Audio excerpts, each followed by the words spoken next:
A racist worker mocked a black customer in front of everyone, laughing and thinking he was just another nobody.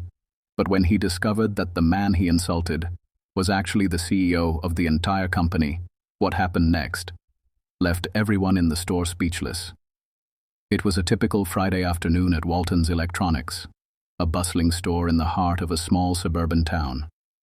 Customers wandered through aisles stacked with the latest gadgets, while employees moved about restocking shelves and answering questions.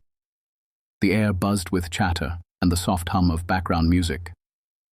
Among the employees was Chad, a 30-something worker with a habit of showing off his authority in all the wrong ways. He was known for his sharp tongue, quick temper, and an air of superiority that made both co-workers and customers uneasy. For Chad, today was just another chance to blow off steam by asserting dominance over those he thought were beneath him. Near the entrance, a middle-aged black man walked into the store. He was dressed simply in a plain shirt and jeans, his demeanor calm and unassuming. He scanned the aisles briefly before heading toward the laptop section.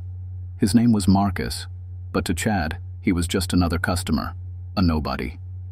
As Marcus browsed, he noticed a sleek, high-performance laptop and bent down to inspect it. Just then, Chad approached, already annoyed. "Hey, don't touch the displays unless you're buying something," Chad snapped, his voice loud enough to draw a few glances from nearby shoppers. Marcus straightened up and turned toward Chad, his expression remaining calm. "I'm just checking the specs," he replied politely, pointing to the small tag beneath the laptop. But Chad wasn't interested in explanations. He crossed his arms, narrowing his eyes. "Yeah, well, we've had too many people like you in here lately, touching things, wasting time, and walking out without buying anything. So, unless you've got cash in hand, maybe you shouldn't waste mine." The insult landed like a slap. Marcus stood there for a moment, the sting of the words sinking in. He glanced around and saw other customers pretending not to notice. Some looked away awkwardly, others watched in silence, too stunned or unwilling to intervene. Marcus took a deep breath, willing himself to stay composed. "I'm not wasting anyone's time," he said evenly, though his voice carried a quiet weight. "I came here to make a purchase." Chad rolled his eyes, his smirk widening as he gestured toward the door. "Sure you did. Maybe you should try the pawn shop down the street. That's probably more your speed." The words hung in the air like poison, thick and suffocating. Marcus could feel the heat rising in his chest, but instead of lashing out, he simply nodded. "I'll remember that," he said quietly, turning back toward the laptop. Marcus didn't let the sting of Chad's words show on his face, but inside, emotions churned. He thought about his father's lessons growing up, how dignity came from rising above ignorance. "Never let someone's small mind make you feel small," his father had said. Still, this wasn't easy. Chad, emboldened by Marcus's silence, decided to double down. He stepped closer, arms crossed, his voice loud enough for everyone nearby to hear. "Look, man, I'm just saying the obvious. If you can't afford this stuff, don't waste your time pretending. People like me work hard to keep this place running for paying customers, not freeloaders." Marcus slowly turned to face Chad, his expression calm, but his eyes sharp. "People like you?" he repeated, his tone even, yet somehow cutting. Chad faltered for a brief second, realizing Marcus wasn't as passive as he'd assumed, but his smirk returned quickly. "Yeah, you know what I mean," Chad sneered, his voice dripping with condescension. "You don't look like you belong in a place like this." The words hit like a blow, not just to Marcus, but to the quiet witnesses around them. A mother shopping with her teen daughter frowned, but remained silent. An older man in a nearby aisle shook his head slightly, but didn't step forward. Marcus caught their expressions in his peripheral vision, but their inaction only strengthened his resolve. Marcus took a slow breath and stepped forward, standing tall. "You're awfully comfortable making assumptions about me. You don't know who I am or why I'm here," he said, his voice steady but now carrying a distinct edge. The confidence in Marcus's tone seemed to rattle Chad for a moment, but he quickly recovered. I don't need to know who you are to see what's obvious, Chad shot back. You're just another time waster. Honestly, I'm doing you a favor by being real with you. Marcus chuckled softly, the sound low and deliberate. It wasn't the reaction Chad expected. A favor, huh? Interesting way to put it, Marcus said. He crossed his arms, mimicking Chad's earlier stance, but his demeanor remained calm and controlled. So, let's see if you're really good at reading people. Take a guess. What do you think I do for a living? Chad narrowed his eyes, unsure where this was going but unwilling to back down. Let me guess. You probably work some low-paying job, maybe a janitor, or you drive for one of those delivery apps, he said with a snide grin. Marcus's lips curled into a faint smile, though it didn't reach his eyes. That's quite the imagination you've got there, he said, his voice carrying a subtle strength that unnerved Chad. But let me ask you this. Do you treat all your customers this way? Or is it just me you decided doesn't belong? Chad bristled at the challenge in Marcus's words but shrugged. Hey, don't take it personally. I call it like I see it. Just as Chad finished speaking, a co-worker walked over. Her name tag read Jenny, and her face was flushed with embarrassment as she glanced nervously between the two men. Chad, she whispered urgently. You should stop. Relax, Jenny, Chad replied with a dismissive wave. I've got this handled. But Jenny didn't back down. She turned to Marcus, her tone apologetic. I'm so sorry, sir. Please let me know if I can help you with anything. Marcus met her gaze and offered a polite nod. Thank you, he said simply. Chad scoffed. Why are you apologizing? He's not buying anything, he muttered under his breath. Marcus's patience was thinning, but he stayed composed. You're right about one thing, Chad, he said, his voice calm, but now carrying an unmistakable authority. This situation will absolutely be handled. The room seemed to freeze as Marcus's words lingered in the air. Chad raised an eyebrow, confused by the confidence in Marcus's tone but still too arrogant to back down. Yeah, we'll see about that, Chad muttered, brushing past Marcus. Marcus turned his attention to Jenny. I appreciate your help. I'll let you know if I need anything further, he said, his tone kind but purposeful. Jenny nodded, relief and gratitude flickering across her face. As Marcus walked away toward another section of the store, Chad smirked, convinced he'd won the exchange.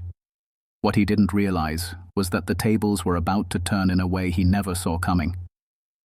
Marcus moved to another aisle, appearing calm on the surface, but his mind churned with thoughts about the encounter. He wasn't angry for himself. He'd dealt with people like Chad before, but he couldn't stop thinking about the message Chad's behavior sent to everyone who witnessed it. It wasn't just about him. It was about how people like Chad felt entitled to disrespect others without consequence. As he browsed the laptops in the next aisle, Marcus pulled out his phone and made a quick call. His voice was calm, but the subtle authority in his tone hinted at his true identity. Yes, it's me. I'm at the Walton's Electronics on Maple. Can you prepare the store manager's file and meet me here? Thank you. He hung up, slipping the phone back into his pocket, his expression unreadable. Meanwhile, Chad stood behind the counter, grinning smugly as he recounted the encounter to another employee.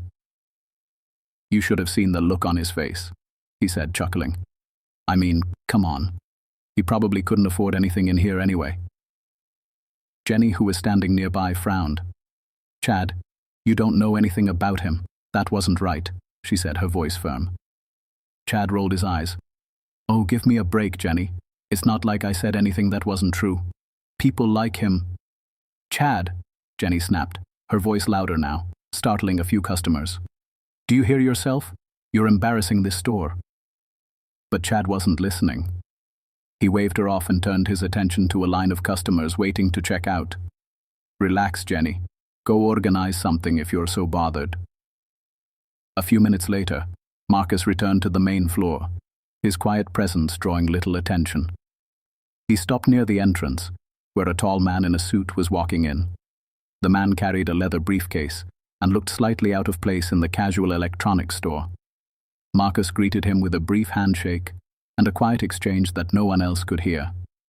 The suited man nodded and walked toward the customer service desk, where Chad was now helping a customer. He leaned over the counter and asked, "Can you call the store manager for me, please? I need to have a word with him." Chad looked up, confused, but unfazed. Sure. What's this about?" The man gave him a tight smile. "You'll find out soon enough." Chad shrugged and picked up the store phone, paging the manager. Jenny, sensing something unusual, watched the scene unfold from a distance. The store manager, a stocky man named Tom, soon appeared, looking slightly flustered. "What's going on?" he asked, addressing the suited man. "Good afternoon," the man said politely. "I'm here with Mr. Marcus King. He's requested a formal review of your store and your staff's conduct. I trust you're aware of who he is?" Tom's face paled as he turned to look at Marcus, who was now standing calmly a few feet away. Recognition dawned, and his mouth fell open. "Mr. King," he stammered, his voice cracking. I didn't realize you were here today." Chad's smirk disappeared as he glanced between the manager and Marcus, confusion turning to unease. "Wait, what? What's going on?" he asked, his voice no longer cocky. Jenny froze, her eyes widening as the pieces clicked into place. Tom turned to Chad, his expression a mix of panic and anger. "This is Marcus King," he said slowly, enunciating each word. "He's the CEO of the company." The words hit Chad like a freight train. His eyes widened, and all the color drained from his face. "Wait, what? Him?" he stammered, pointing a shaky finger at Marcus. Marcus stepped forward, his presence commanding but his tone measured. "Yes, Chad. Me," he said. His gaze was calm, but his words carried the weight of authority. "The nobody you insulted earlier is the CEO of the company you work for." The store fell silent as Marcus stood before Chad, his calm demeanor an eerie contrast to the chaos unraveling inside Chad's mind. Customers pretended to browse but stole glances, their curiosity drawn to the unfolding drama. Chad's bravado was gone. His usual smirk had been replaced by panic as he stammered, I didn't know. I swear I didn't know who you were." Marcus raised a hand, signaling Chad to stop. "That's the problem, Chad," he said, his voice steady but unyielding. "You didn't know who I was, and yet you thought it was acceptable to treat me, or anyone, like that." Chad opened his mouth to respond, but no words came. His mind raced for excuses, but the weight of the moment left him paralyzed. Marcus turned to Tom, the store manager. "Is this the standard of customer service at Walton's Electronics?" he asked, his tone measured but cutting. "Because if it is, we have a much bigger problem than just one employee." Tom's face reddened. "Mr. King, I assure you, this is not how we train our staff. Chad's behavior doesn't reflect our values," he stammered, casting a furious glare at Chad. "I'll handle this immediately." Marcus held up a hand to silence him. "This isn't just about handling it, Tom. This is about accountability." He turned his gaze back to Chad, who was now fidgeting, unable to meet Marcus's eyes. "You thought I was a nobody," Marcus said, his voice low but powerful. "Someone not worth your time or respect. You assumed, judged, and insulted me, all because of how I look. That kind of behavior doesn't just hurt me. It hurts this company and everyone associated with it." Chad's face was ashen. "I didn't mean," he began, but Marcus cut him off. "You didn't mean what, Chad?" Marcus asked, stepping closer. "You didn't mean to humiliate me. You didn't mean to judge me. Or do you mean you didn't expect to face the consequences of your actions?" Chad shrank back, his words faltering. I was just joking.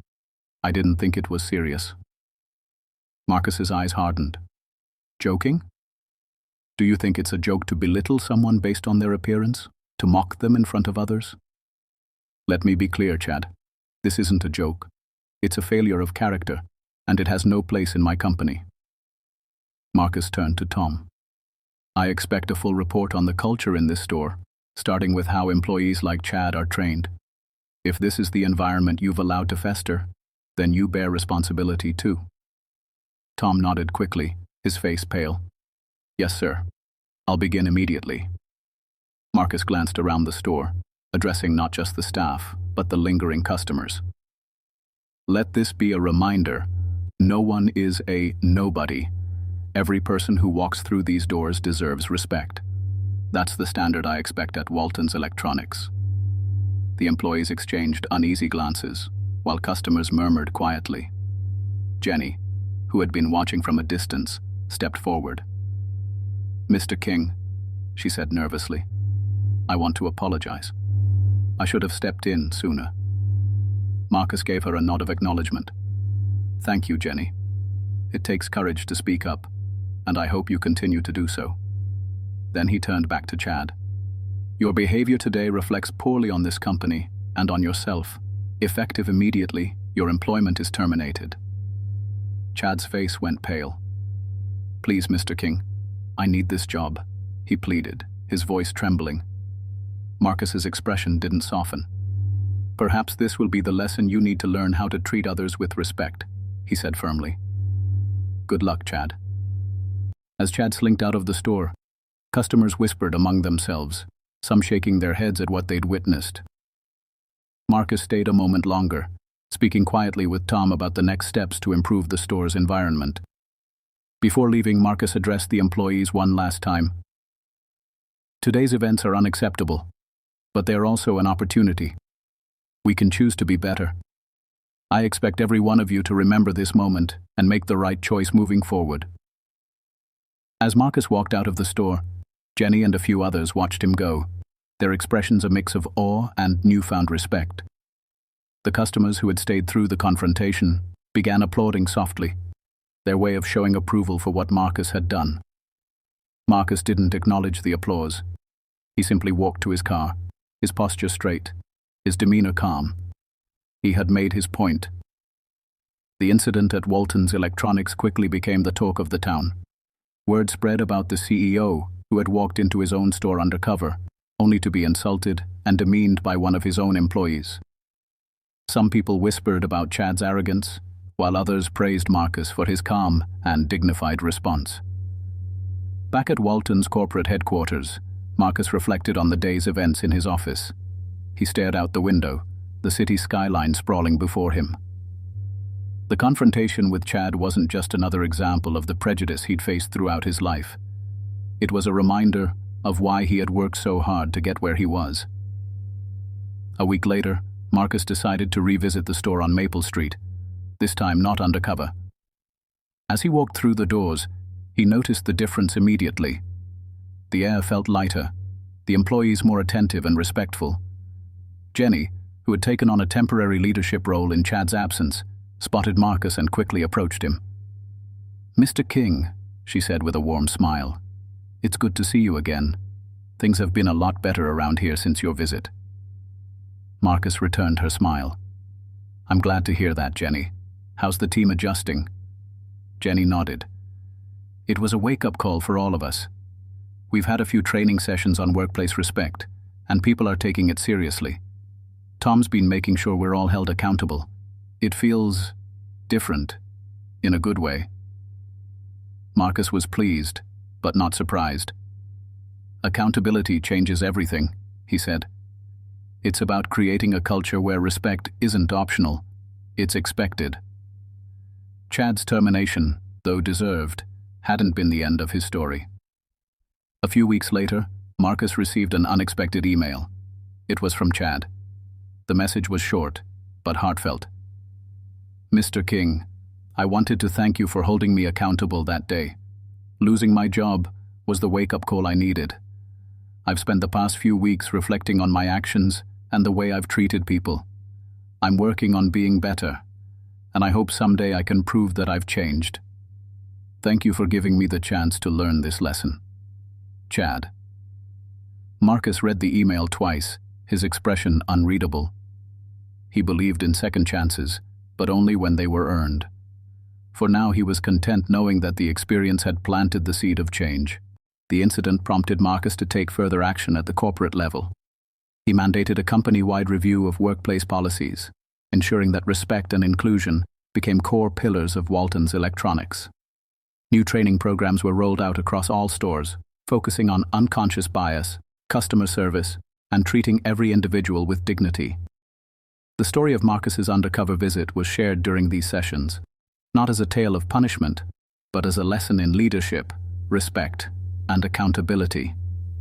Months later, Marcus sat at his desk, reflecting on the journey that had brought him here. He thought about the many challenges he'd faced as a black man in the corporate world, about the moments when he'd been underestimated, judged, or dismissed. Each experience had shaped him, giving him the resilience and perspective that defined his leadership today. He didn't want to be remembered as a CEO who terminated an employee. He wanted to be remembered as a leader who set a higher standard and gave people the opportunity to rise to it. As he leaned back in his chair, his assistant walked in with a report. "Mr. King, our employee satisfaction scores have gone up significantly since the new training program started. Looks like the changes are making a real difference." Marcus smiled. "That's good to hear," he said. "It's never about where we start. It's about where we choose to go."